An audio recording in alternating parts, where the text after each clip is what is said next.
NA और मतलब meetings वगैरह में गया तो मैंने एक बातें सुनी थी लोगों को बात करते कि एनए के टीसी के अंदर मतलब बहुत ज़्यादा चिल्लम चिल्ली होती है या कॉन्सिक्वेंसेस दिए जाते हैं, मतलब ये किस बारे में, what's it about actually? Okay अक्सर लोग ये पूछते हैं कि यहाँ पे कहीं कोई मारता तो नहीं है, बार बार तो चिल्लाते किस बात पे हैं ना, इतने रूल्स एंड रेगुलेशंस किस बात के हैं। तो इसको ऐसे देखो, विलिंगनेस के बारे में बात कर रहे थे ना। हाँ जी। तो विलिंगनेस है तुम्हारी, मैं सुबह उठ के ना वॉक पे जाऊंगा, तुम अलार्म सेट करते हो, अलार्म बजता है, बंद करते हो, उठ ही नहीं पाए। 6 बजे उठना था, 8 बजे उठे, 1 दिन बीता, 2 दिन बीते, विलिंगनेस तो पूरी है लेकिन हो कुछ भी नहीं पा रहा। राइट। इसी को हम टीसी में ठीक करते हैं, विलिंगनेस के साथ बिहेवियर को मॉडिफाई करते हैं। जब तक ये बिहेवियर मॉडिफाई नहीं होगा, आउटपुट कुछ भी नहीं। अब इसको तुम ब्रेन से ही कनेक्ट कर लो। जब एक बहुत लंबे टाइम तक आपने एक बेकार सी जिंदगी जी है, हेवायर जिंदगी जी है, एब्रप्ट जिंदगी जी है, तो ब्रेन भी ठीक से काम नहीं करता। सारे न्यूरोट्रांसमीटर्स, आप डोपामीन, सेरोटोनिन, गाबा कुछ भी ले लीजिए, वो बिना नशे के काम ही नहीं करते। वो इंसान बेड से ही नहीं उठ पाएगा। पहले वो कहेगा मुझे नशा दो, तब मैं टॉयलेट जाऊंगा। राइट।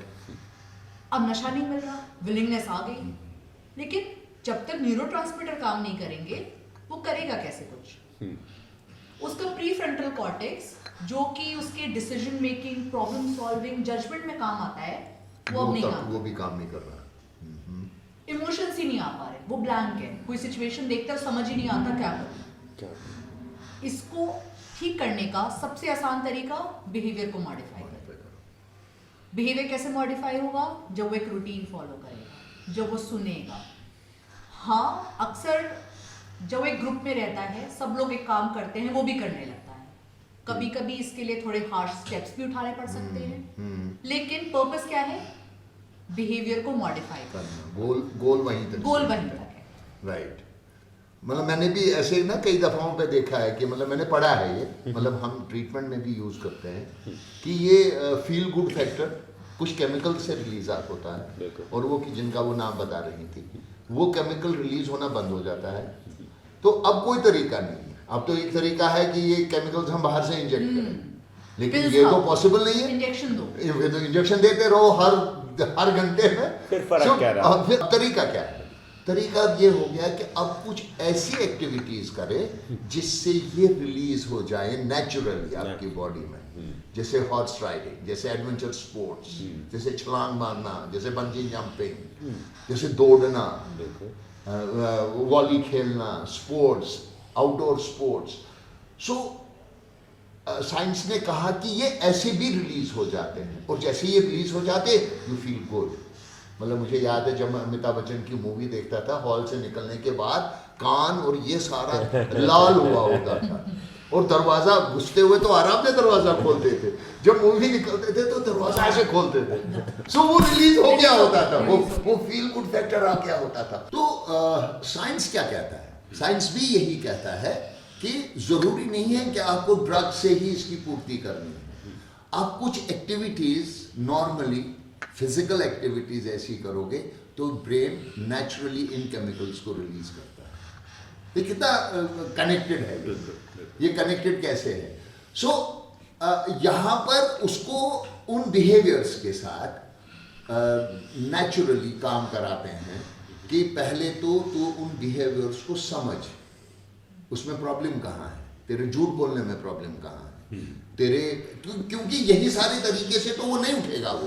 पर जब उसको वो कह रही थी सुबह उसने अलार्म रखा और वो उठा नहीं, अब कैसे कवर अप करेगा? उसको मेरी तबीयत खराब थी आज ना काम ऑफिस में, जैसे बहाने बनाएगा वो, ये सारे डिनाइल के मोड में जाएगा।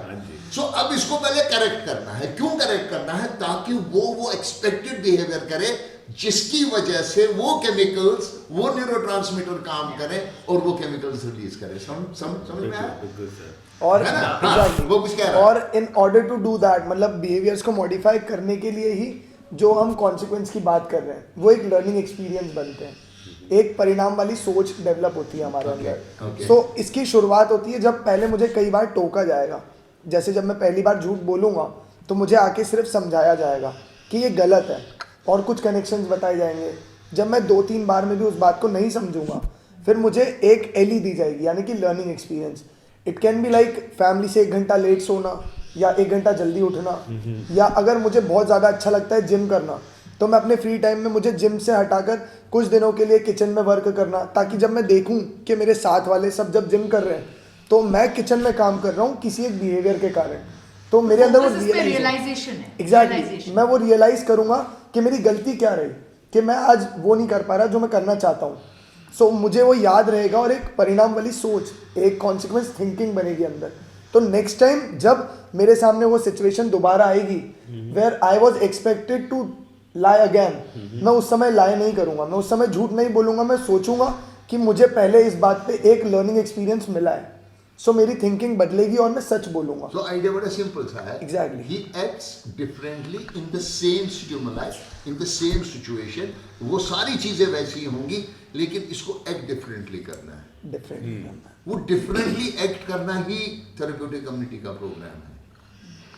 जो इसका सार है वो डिफरेंट, जैसे तुम जिंदगी जी रहे हो, अब उस जिंदगी में चेंज लाना है। अच्छा, पहले आप झूठ से काम चलाते हो, अब सच से काम चलाना है।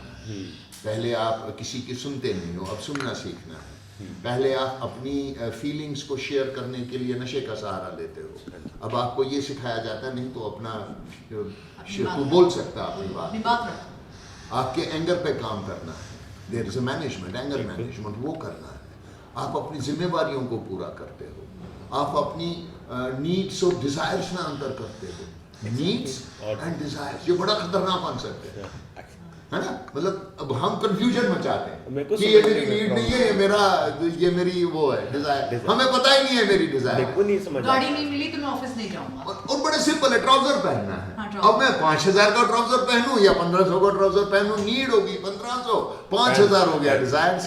जो आपने कहा मुझे नहीं समझ। इसमें एक बड़ी मजेदार चीज सर ये भी थी, जैसे अगर मैं मेरा कनेक्शन भी बताऊं तो जैसे अगर कुछ मिल रहा है, जैसे मतलब खाना डिस्ट्रीब्यूट हो रहा है एंड आई लाइक समथिंग जो बट रहा है, तो पहले अगर मैं उसके लिए ग्रीड मतलब लालच होगी मुझे, बट अगर मुझे सही तरीका दिया जाएगा कि आप परमिशन लेके और ले सकते हो, तो शुरू में मैं कोशिश करूंगा कि मैं सही तरीका अपनाऊं। फिर धीरे धीरे एक डेवलपमेंट होगी और मुझे लगा कि मुझे इसकी ज़रूरत ही नहीं है, मैं चाहूँगा कि मेरे पीयर्स में जो यंगर्स हैं या जो मेरी फैमिली में उनको मिले, तो ये धीरे धीरे डेवलप होने लगती है, ये धीरे धीरे डेवलप होती है चीज़ें, ग्रोथ की बात। एग्जैक्टली।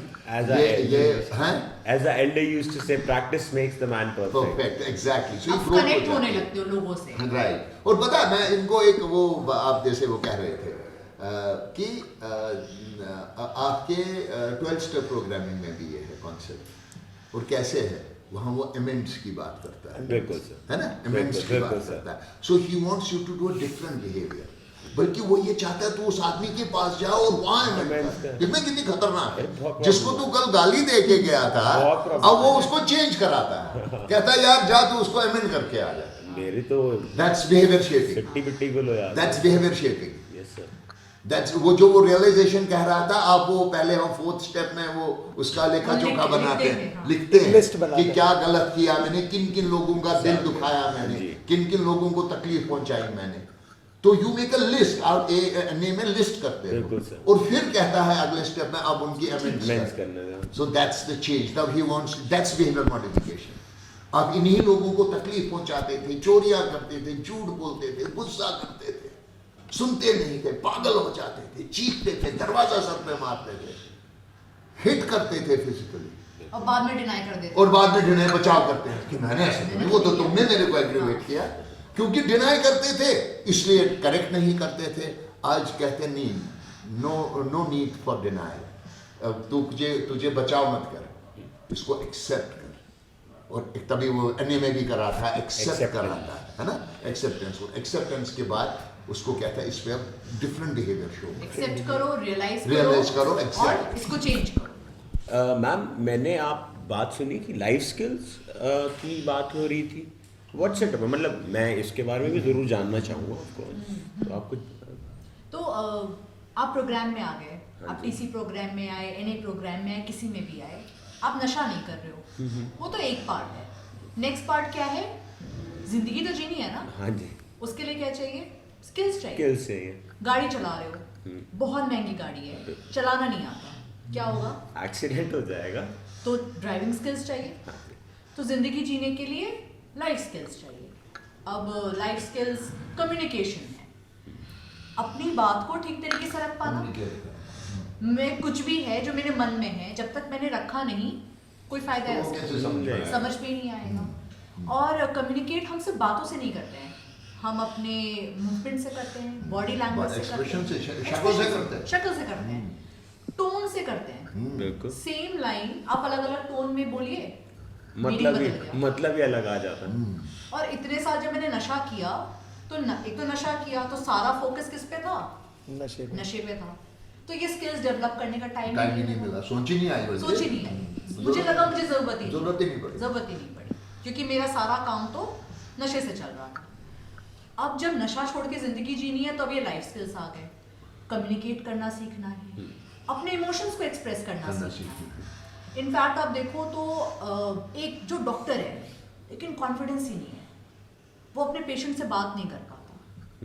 एक जिसने एमबीए किया है वो मीटिंग में खड़े होके एक पेंसिल नहीं सेल कर सकता। और ये रियल लाइफ एग्जांपल्स दे रही हैं, ऐसे लोग हैं हमारे पास। मतलब तुम कह रहे हो ना डॉक्टर, ऐसे डॉक्टर हैं, ये बता बिल्कुल है, ऐसे डॉक्टर्स हैं, ऐसे इंजीनियर्स हैं, तो ये अपने प्रोफेशन में क्यों नहीं फंक्शनल हो पा रहे? कॉन्फिडेंस नहीं है, कम्युनिकेशन का स्किल नहीं है, रेजिलियंस नहीं है। लाइफ में एक बार फेल हो गए और खत्म, अब करने ही नहीं, अब तो खत्म, लाइफ खत्म। एक बार लड़ाई हो गई, अब ये मेरा दोस्त ही नहीं है। सही डिसीजन ना ले पाना, प्रॉब्लम को सॉल्व नहीं कर पाना, कॉन्फ्लिक्ट्स को रिजॉल्व नहीं कर पाना, किसी चीज से उभर ही नहीं पाना। एक दिन मैं आपसे नाराज हो गई, बस खत्म, छोड़ दिया, अब ये काम मुझसे नहीं होगा, अब मैं करना ही नहीं चाहता। तो इन स्किल्स पे जब तक मैं काम नहीं करूंगा तब तक रिकवरी नहीं मिलेगी, एक अच्छी जिंदगी नहीं मिलेगी। तो नशा तो छोड़ दिया, बट अब ये स्किल्स डेवलप करने हैं अच्छी लाइफ को जीने के लिए, और यही फोकस है। टीसी में भी है, एनए में भी है ना, सब जगह है यही फोकस। बिल्कुल एग्जैक्टली। मैंने मुझे ध्यान आया इनकी बातों से, मेरा एक बहुत बचपन में भी एक बड़ा अच्छा दोस्त था, उसके साथ मेरी कुछ नाराजगी हो गई।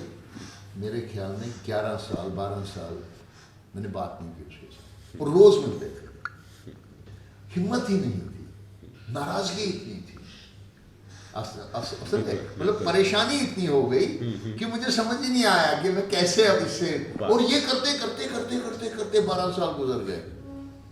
12 साल में बड़े हो गए थे, कॉलेज वॉलेज आ गए थे, मतलब स्कूलिंग खत्म हो गई थी। तो अचानक एक दिन हम मिलते हैं कहीं पे, और वो मेरे से पूछता है, यार कब तक नाराज रहेगा तो? और उसको पता था नाराजगी नहीं है, कह रहे यार तू कब तक बात नहीं करेगा? बस इतनी सी वो खत्म हो गई बात, जैसे हम गले वाले मिल गए, नहीं यार मैं नाराज नहीं हूँ, और मैं नाराज था, मैं कह रहा हूँ मैं नाराज नहीं हूँ। मतलब मुझे अपनी फीलिंग्स ही नहीं समझ आ रही हैं कि मैं कैसे एक्सप्रेस करूँ। बहुत सिंपल सा तरीका है यार, मतलब जो मैडम कह रही थी तेरे को, बहुत सिंपल क्या है कि नशा छूट गया, मैं जिस 1 तारीख को आया, 2 तारीख is my day 1 clean period in recovery day 1 is my first day of recovery. So नशा तो खत्म हो गया, नशे की तो बात ही नहीं हो रही है यहाँ पर, लेकिन जो तेरा स्टाइल ऑफ लिविंग है सर उसमें तो काम करेंगे ना सर। जैसे हम बिहेवियर मॉडिफिकेशन की बात कर रहे हैं, तू झूठा था, तू झूठ बोल के काम चला रहा था, तू गैर जिम्मेदारियों से काम चला रहा था, तू सपनों के विशाल रूप में रह रहा है, मैं बहुत बड़ा तो 30 मार काम है, तो कुछ भी नहीं, तेरे पास कोई बैंक बैलेंस नहीं, तेरे पास कोई पढ़ाई नहीं, तेरे पास कोई स्किल नहीं जिंदगी जीने का। सो अब ये बन गया इशू कि भाई नशा तो छोड़ा, लेकिन नशा छोड़े कैसे रखेगा, ये खुश कैसे रहेगा, ये नाराज कैसे होगा, ये अपने दिल की बात कैसे करेगा? आप समझ रहे हो? जैसे इन्होंने कहा दिल की बात करना और उसके साथ बॉडी लैंग्वेज वैसी होनी, बिल्कुल दो अलग चीजें है ना। सो बॉडी लैंग्वेज, मेरी शक्ल, मेरा एक्सप्रेशन मेरे शब्दों से मैच करना चाहिए, इस लेवल तक ले जाना है लड़के को। सो ये कैसी जिंदगी जिएगा कल से? मतलब हम यहाँ, आप यकीन नहीं करोगे, हम डांस नाइट होती है हमारे यहाँ सैटरडेज को, जिसका कोई मकसद नहीं, लेकिन मकसद लोग जब लोग देखते हैं कहते हैं हाँ सेलिब्रेट करते हो, सेलिब्रेट तो कर ही रहे हैं, मतलब खुशी तो मना ही रहे हैं, लेकिन उससे ज्यादा कुछ कर रहे हैं कि वो बिना शराब के डांस कैसे करेगा, ओपन कैसे ओपन अप कैसे होगा। नहीं तो पहले दिन जब वो आता है वो ऐसे देखता है नीचे नजरों से कि ये पागलों की तरह कैसे डांस, इन्होंने जरूर कुछ पिया होगा। फिर एक और सैटरडे आती है, नहीं नाच पाते, शादी में भी नहीं नाच, नहीं मैं बिना, फिर वो गाड़ी के पीछे गाड़ी चल रही होती है, उसमें चाहिए बिल्कुल दो पैर लगते हैं, फिर पता नहीं लगता है। सो पहली सैटरडे को वो देखता है ये नाचते कैसे, कुछ तो पीते होंगे वो। फिर दूसरी सैटरडे भी वो थोड़ा सा ऐसे ऐसे देखता है, यार यहाँ तो सब ऐसा तो नहीं है कि सब पीते होंगे। फिर तीसरी सैटरडे जहाँ वो खड़ा वो वहाँ थिरकने लगता है धीरे धीरे। चौथी सैटरडे वो 2-4 कदम उठाता है। 5वीं सैटरडे को सर उसको रोकना पड़ता है, उसे खुद नहीं याद रहता कब शुरू हुआ। Exactly. अब इसमें सर एक मजेदार बात ये कि 12 स्टेप्स, उसमें भी यही चीजें बताई जाती है कि अपनी इन्वेंट्री लेना और फिर अमेंड्स करना, यानी कि अपने बिहेवियर को उस तरह से बदलना, जैसे आप बोल रहे हैं बॉडी लैंग्वेज और एक्सप्रेशंस में उसको बदल देना, क्योंकि यही चीज़ है जो आगे बढ़ेगी। तो उन चीज़ों को भी 12 स्टेप्स में भी इसी तरह से करा जाता है। बट हमारे प्रोग्राम में या TCNA के प्रोग्राम में बस फ़र्क इतना रहता है कि जैसे सर बता रहे हैं, day 1 is my recovery day 1, क्योंकि आज के दिन में यूजिंग में नहीं हूँ, आज के दिन में नशे में नहीं हूँ। बट हाँ, मैं नशा छोड़ने के बाद क्या करूँगा, मैं किस तरह की लाइफ स्किल्स लेकर चल रहा हूँ जो मेरी लाइफ को चलने में और अच्छा बनाएगी। तो वो चीज़ें सीखना ज़्यादा ज़रूरी हो जाता है कि किस तरह मैं अपनी फीलिंग्स को एक्सप्रेस करूँगा, जो मैं बिना यूजिंग के नहीं कर पा रहा हूँ। मैं किस तरह से एक्सप्रेस करूँगा, किस तरह से बताऊँगा जो चीज़ मुझे गलत लगी या मुझे किसी बात का बुरा लगा, तो मुझे उसके लिए किसी की ज़रूरत, डिपेंडेंसी ना हो। वो चीज़ें मुझे सीखना बहुत ज़रूरी हो जाता है। तो वो चीज़ें यहाँ पे जब मैं प्रैक्टिस करूँगा तभी वो आउटर वर्ल्ड में हो पाएगी। आप एक सेकंड, तू बोल पहले, मैं बोलता हूँ। इसमें मैंने एक चीज़ की समझ बनाई कि हम, आप सबने जो पॉइंट्स रखे कि हाँ हम माइंड की कंडीशनिंग कर रहे हैं पॉजिटिव रीइंफोर्समेंट्स के साथ। एग्जैक्टली बिल्कुल। एग्जैक्टली, तो ये स्किल डेवलप ही वैसे होती है। ये वही है।